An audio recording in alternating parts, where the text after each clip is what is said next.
Ya, kalau sekarang kan saya kira kalau kita lihat bekal akademis sudah lebih baik daripada zaman kita, zaman saya. Bekal akademis saya kira sudah terpenuhi ya. Tapi kemampuan atau kesempatan Anda untuk berorganisasi itu mungkin bisa diasah. Bukan hanya kemampuan soft skill yang akan meningkat, tapi Anda punya jaringan pertemanan. Nah, jaringan itu akan membentuk dan membuka kesempatan Anda ketika Anda kepingin berkarya di swasta pun, di wirausaha ataupun di BUMN atau di swasta di multinational company. Jangan sampai terlena sama sesuatu yang menggiurkan walaupun itu jangka pendek ya.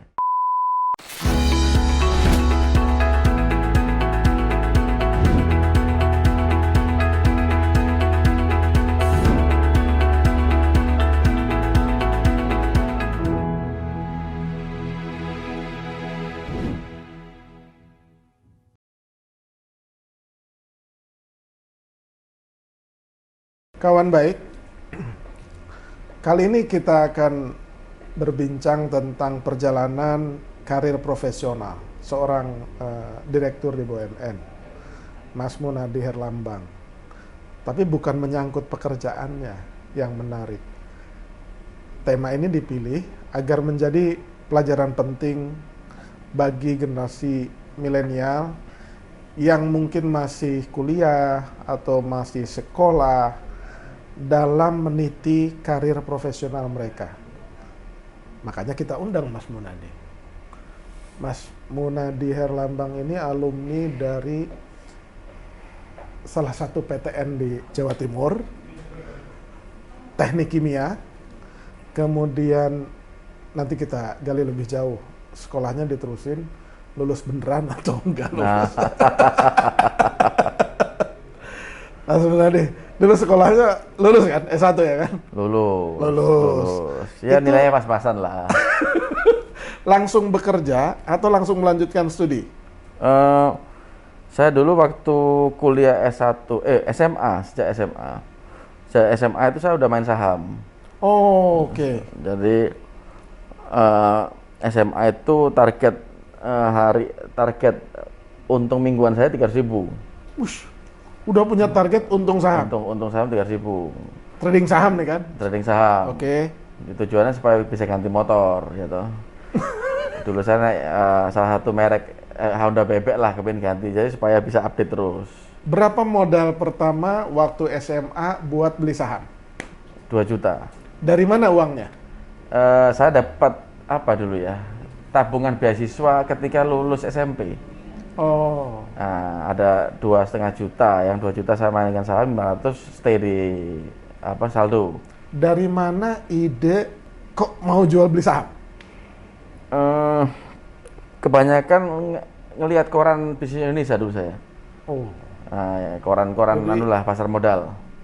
Jadi artinya kok ini angka-angka ini apa kok tiap hari berubah-berubah, itu saya belajar itu. Belajar, tanya-tanya, dulu kan belum populer ini browsing ini kan, tanya, ngetes seminggu main kalah, penasaran. Jadi beli pertama tuh langsung 2,5 juta itu, dibeli semua? Kecil, 300 ribuan, banyak. Ya, jadi portfolionya banyak. Terus 300 ribuan, minggu pertama kalah, minggu kedua mulai untung itu. Load, akhirnya ya menjadi behavior kita ya. Artinya overall setahun itu kita punya target berapa nih untungnya gitu. Pernah untung berapa dulu setahun?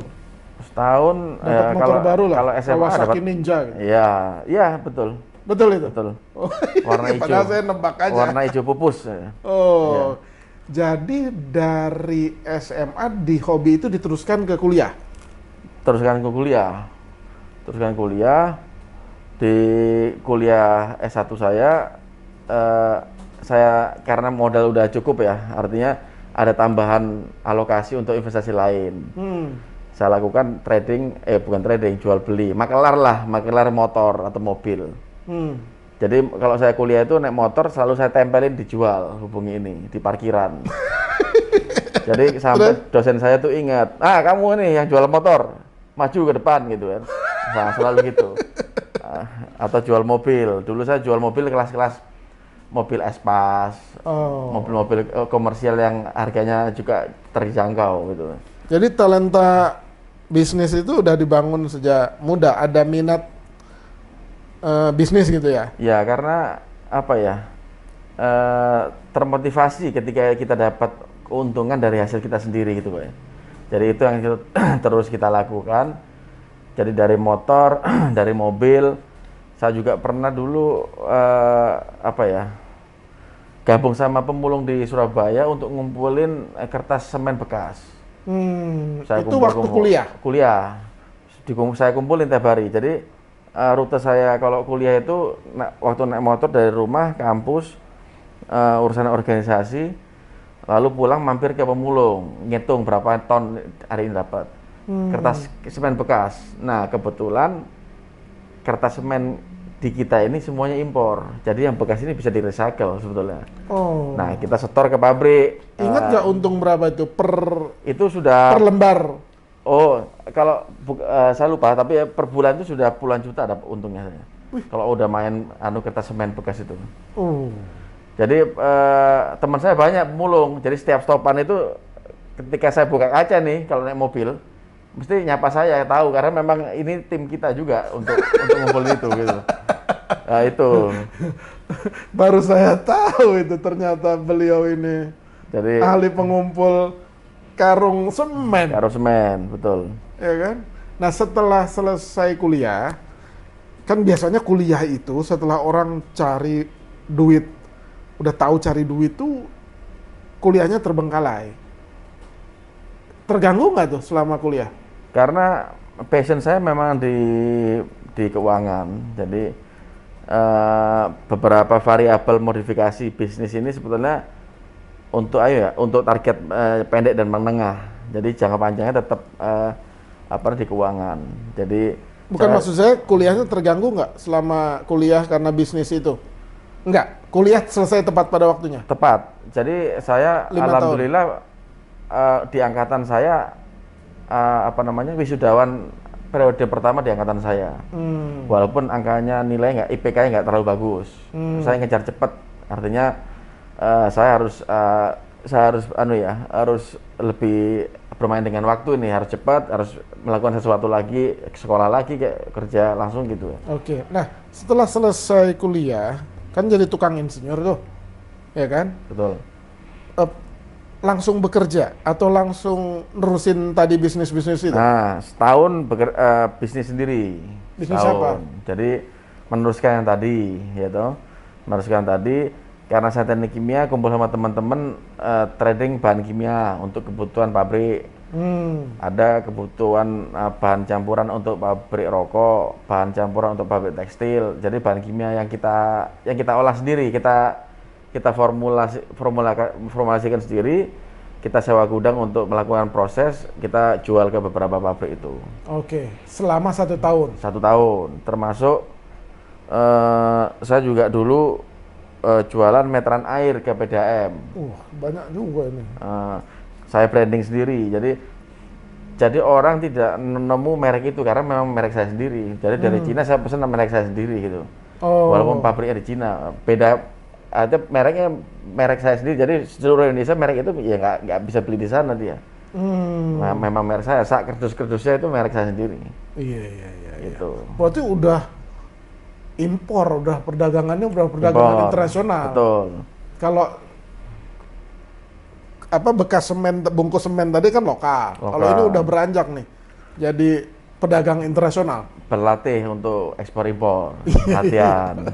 Nah, setelah 1 tahun itu masuk meninggalkan dunia usaha, maksudnya kerja di perusahaan resmi atau bagaimana? Setahun wirausaha, melanjutkan kuliah S2. Di London, di finance. Nah, karena memang passion saya di situ. Berjalan 1,5 tahun, selesai, saya masuk ke korporasi BUMN keuangan di Jakarta. Itu di Mandiri Sekuritas. Itu kembali ke habitat, ke passion saya. Sama 16 tahun saya berkarir di situ. Jadi itu University of Life saya, belajar banyak di situ. Itu eh, sampai posisi apa di Mandiri Sekuritas tuh? Alhamdulillah sampai BOD-1 saya di sana. Oke. BOD-1. Oke. Nah, terus setelah 16 tahun tuh pindah kemana? Pindah ke BUMN lain di anak perusahaan Wika Bitumen. Itu langsung ya? Nggak ada jeda? Langsung ya. Langsung ya? Oke. Setelah di Wika berapa lama? 1,5 tahun. Di anak perusahaan Di anak Wika perusahaan 1,5 Wika, 1,5 tahun dan tahun. kemudian pindah ke sini. Pindah ke Jasara Harja. Nggak ada minat untuk melanjutkan dagang lagi, usaha lagi, atau nggak boleh ya kalau udah direksi BUMN nggak boleh bisnis ya? Sebetulnya boleh ya, asal tidak ada konflik of interest ya. Tapi memang Waktunya nggak. waktu memang terbatas. Ternyata memang eskalasi tanggung jawab itu menyita waktu ya, tidak seperti dulu lagi. Jadi artinya kalau misalnya kita berada pada posisi tertentu itu masih punya waktu, tapi kalau kita mulai sedikit naik, waktunya juga terbatas juga. Karena ya memang itu kenyataan seperti itu ya. Jadi minat karir profesional itu memang ingin tetap di bidang keuangan atau ada pikiran seandainya negara meminta pindah ke korporasi di luar keuangan gimana? Oh, kalau kita sebagai sebagai prajurit ya siap aja dimanapun ya. Tapi ya namanya manusia yang berharap sesuai passion kita. Iya. Supaya lebih enjoy dan lebih optimal kita kalau kita berkarya gitu. Oke. Nasihat atau himbauan atau saran Mas Andi untuk kawan baik semua nih penonton Nuriswan Channel dalam menempuh karir profesional, apa yang harus dilakukan pada saat SMA atau kuliah atau mencari pekerjaan itu? Bekal apa sih yang harus dipegang? Ya, kalau sekarang kan saya kira kalau kita lihat bekal akademis sudah lebih baik daripada zaman zaman saya. Bekal akademis saya kira sudah terpenuhi ya. Tapi kemampuan atau kesempatan Anda untuk berorganisasi itu mungkin bisa diasah.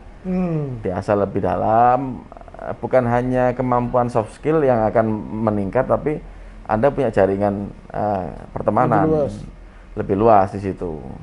Nah, jaringan itu akan membentuk dan membuka kesempatan Anda ketika Anda kepingin berkarya di swasta pun, di wirausaha ataupun di BUMN atau di swasta di multinational company.